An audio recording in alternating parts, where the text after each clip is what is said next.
আমার বাবা এটা বিশ্বাস করতো যে ছেলে মানুষ জিদ করে বের হলে একদিন সফল হবে। আসলে মা বাবাকে হাসি খুশি রাখার জন্য আমি সিঙ্গাপুরে চলে যাচ্ছি। মাহবুব, আপনার কাছে আসতে চাই। আপনার গল্পটা, প্রত্যেকের জীবনের গল্পটার মধ্যে আসলে আমরা তো অনেক গল্প জানি না, এত কষ্ট আছে, দুঃখ আছে, না পাওয়া আছে। আমরা হয়তো খাচ্ছি, ঘুমাচ্ছি, কাজ করছি, কিন্তু পিছনে এই গল্পগুলো আসলে মনে করা হয় না। এই নিজের বলার মতো একটা গল্প ফাউন্ডেশনের উদ্দেশ্য কিন্তু এটাই, যে আমরা আমাদের ভেতরের গল্পগুলো বের করে আনতে চাই, আমাদের কষ্টগুলোকে একটু কমাতে চাই, আমরা কষ্টগুলো ভাগাভাগি করতে চাই। সো আপনার সেই পেছনের গল্পটা একটু শুনতে চাই। ধন্যবাদ স্যার, আপনার মাধ্যমে এবং আজকে ইউটিউব লাইভের মাধ্যমে দেশ ও দেশের বাইরে যেখান থেকে শুনছেন সকলকে জানাই আমার আন্তরিক অভিবাদন ও সালাম, আসসালামু আলাইকুম। এবং নিজের বলার মতো গল্প ফাউন্ডেশনে আমার অজস্র শুভাকাঙ্ক্ষী আছে, তাদের প্রতি কৃতজ্ঞতা। এবং প্রিয় মেন্টর, আপনার প্রতি কৃতজ্ঞতা। আজকে এমন একটা দিনে আমাকে আমন্ত্রণ করেছেন নিজের বলার মতো গল্প ফাউন্ডেশনের আজকে 25তম দিন। আপনার প্রতি অনেক কৃতজ্ঞতা। তো স্যার, আসলে সবারই জীবনে গল্প থাকে, তো আমারও জীবনে এরকম গল্প ছিল, আছে। আমি মধ্যবিত্ত পরিবারের সন্তান, সেনা পরিবারের সন্তান। আমার ছোটোবেলায় ক্যান্টনমেন্ট এরিয়াতে আমার বেশি থাকা হয়েছে এবং আমি ছোটোবেলা থেকে একটু বিলাসিতাও ছিলাম। অনেক ছাত্র জীবনে অনেক বিলাসিতা ছিলাম এবং আমি খেলাপ্রিয় মানুষ ছিলাম একজন। আমি ফুটবল খেলছি বাংলাদেশ ন্যাশনাল টিমে অনূর্ধ্ব 17 1999 টিমে ডিভিশন ফুটবল খেলছি ফরাজগঞ্জ ওয়ারি হয়ে। তো খেলাধুলার কারণে আসলে আমি লেখাপড়াটা অত ভালো মনোযোগ দিতে পারিনি। লেখার প্রতি খেলার প্রতি বেশি আমার আগ্রহ ছিল। তো সেই জায়গা থেকে আসলে আমি টাঙ্গাইল জেলা লিগে খেলতাম। আমি আলহামদুলিল্লাহ যেহেতু আমি প্রিমিয়ার ডিভিশন খেলতাম, টাঙ্গাইল জেলা লিগে আমার খুব একটা কদর ছিল এবং সেইখানে রাজনৈতিক কারণে দুইটা দলের একটা আমাকে নিয়ে একটু টানাটানি ছিল। তো আমি অনেকটা দেখা যাচ্ছে রাজনৈতিক মেয়ের কাছে পড়ে গেলাম। তো এই জন্য আমার আসলে রাজনৈতিক কারণে আমার খেলাটা বন্ধ করে দেওয়া হয়। পরবর্তীতে আমি সিঙ্গাপুর স্কেল করি, যেখানে স্কেল করলে 20 বছর সিঙ্গাপুর থাকা যায়। আসলে মা বাবাকে হাসি খুশি রাখার জন্য আমি সিঙ্গাপুরে চলে যাই।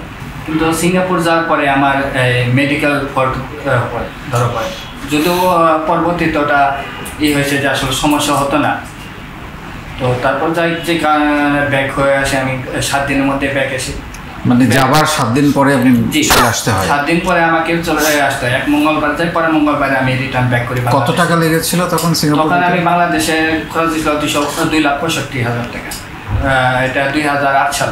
তখনকার সময় 2,65,000 আমার ফ্যামিলির জন্য অনেক বড় একটাই। তো আসার পরে আসলে আমি মানসিকভাবে কি ধরনের মেডিকেল ব্যাকগ্রাউন্ড, মানে ফল্ট পেয়েছিল? ফল্ট আসছিল যে লাঞ্চে একটা স্পটের মতো।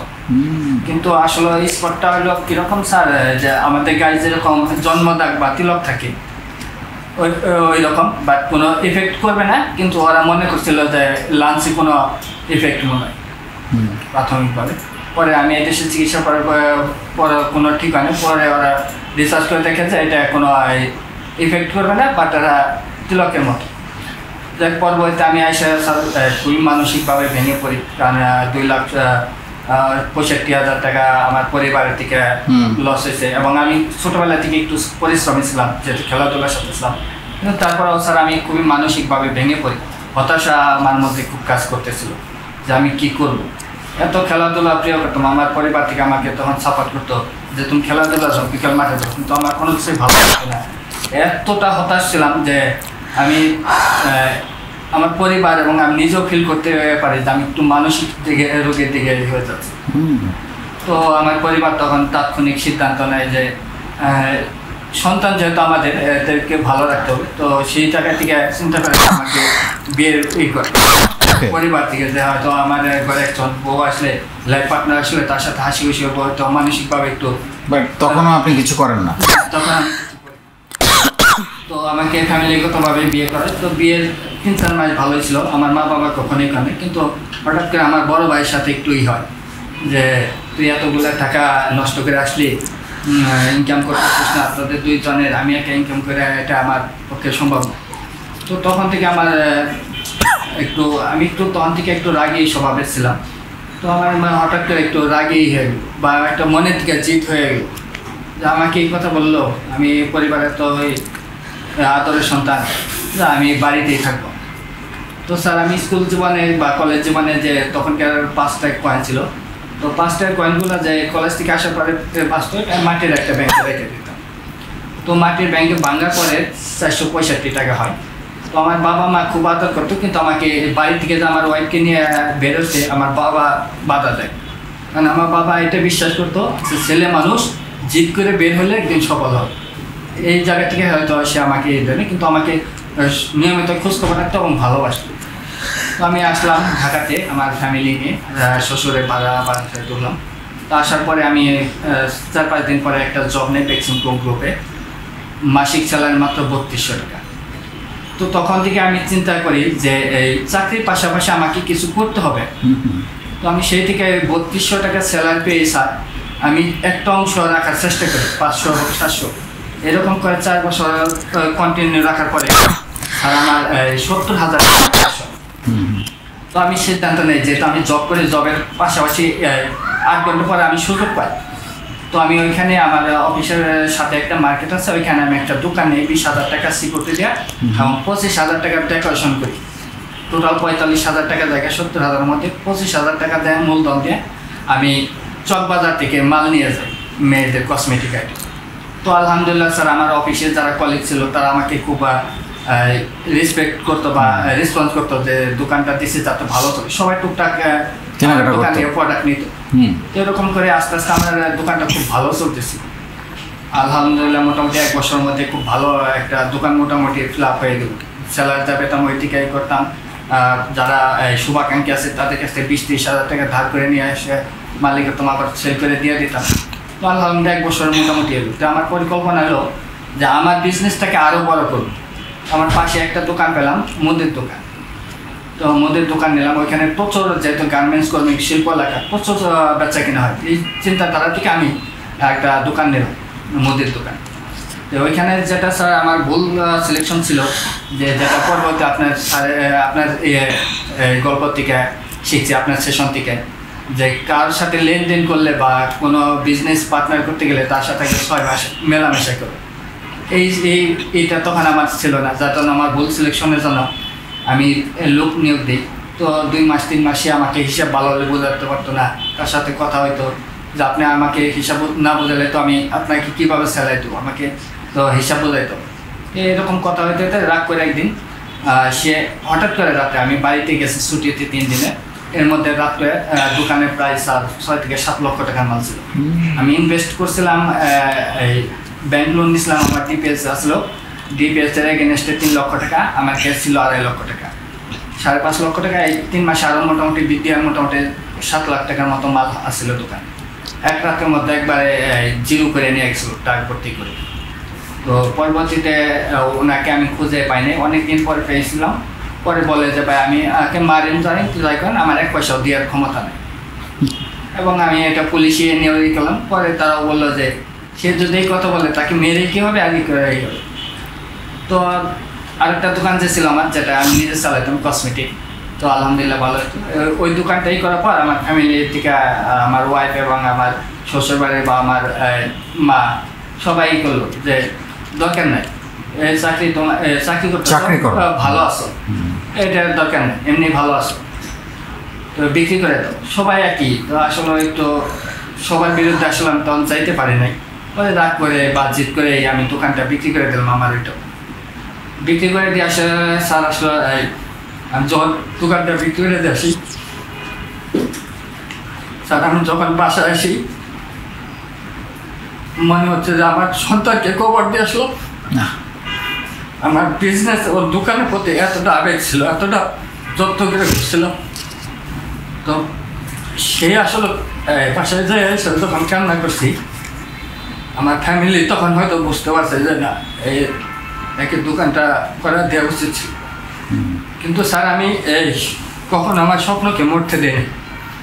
আমার স্বপ্ন ছিল আমি আবার ঘুরে যাবো, কিছু একটা করবো। সেই থেকে আসলে আমি চিন্তা ভাবনা করছিলাম যে আমি কী করবো। তার কিছুদিন পরে আমি আবার একটা বিজনেস করে এলাকায় ফ্রেন্ডদের নিয়ে, যেটা ডিশ কেবলে, আমি আসলে ওই বিজনেস আমি কিছুদিন ওইখানে নিজেও সময় দিয়েছি, জবের পাশাপাশি যেদিনকে আমার সপ্তাহে ছুটি থাকতো, তো আমি নিজে কেবল নিয়ে ঘুরতাম, বাড়ি বাড়ি করতাম। তো আসলে সেই থেকে আমার একটা প্রতিষ্ঠানের নাম দেয় ফেরিওয়ালা, এই ঘোরার জন্য। আজও পর্যন্ত আমার প্রতিষ্ঠানের নাম আছে ফেরিওয়ালা। তো প্রথমে আমি ডিসলাইট কেবলে রেখেতাম, পরে আরেকজন পার্টনারের সাথে আমি মেডিসিনের ব্যবসা করি, হোলসেলারে, অ্যালোপ্যাথিক ওষুধ। পার্টনারটা অনেক ভালো, আলহামদুলিল্লাহ। আজ থেকে তার সাথে 6-7 বছর ধরে করতেছি, ভালো লেনদেন হচ্ছে, এই দিক থেকে সমস্যা নেই। পরবর্তীতে আমি চিন্তা করলাম যে আমাকে আরও কিছু করতে হবে। তো স্যার আপনার এই মোবাইল স্ক্রলিং করতে করতে আমি আপনার একটা ভিডিও দেখি, যে সেশনটা যেটা আপনি বলেছিলেন যে একজন মানুষের জন্য একটি কাজ না, একের অধিক কাজ, এবং 9টা 5টা বলে যেত। তো আসলে ওই সেশনটা দেখে আমি বেশি অনুপ্রাণিত হয় যে না, আমাকে 9টা 5টা বলে যেতে হবে, একজন মানুষের জন্য একের অধিক কাজ করতে হবে। তো সেই থেকে আসলে আমি অনুপ্রাণিত হই যে কি করব, পাশাপাশি যেহেতু আমার 2টা বিজনেস আছে, আমি আরও পাশাপাশি করতে চাই।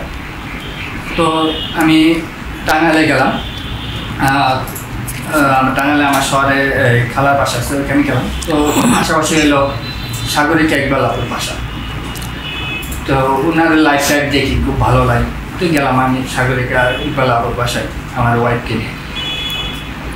তো আমার ওয়াইফও সাগরিকা ইকবাল আপুর প্রোডাক্ট দেখে খুব উৎসাহিত হলো, এবং সাগরিকা ইকবাল আপু আমাকে সাপোর্ট করলো। মাহবুব ভাই, আপনি যেহেতু শহরে থাকেন, আমি সাবারি পিজেটারে থাকি, যেহেতু শহরে থাকেন, এই ধরনের প্রোডাক্ট ওই দিকে নাই, আপনি এটা নিয়ে কাজ করতে পারেন, ভালো হবে।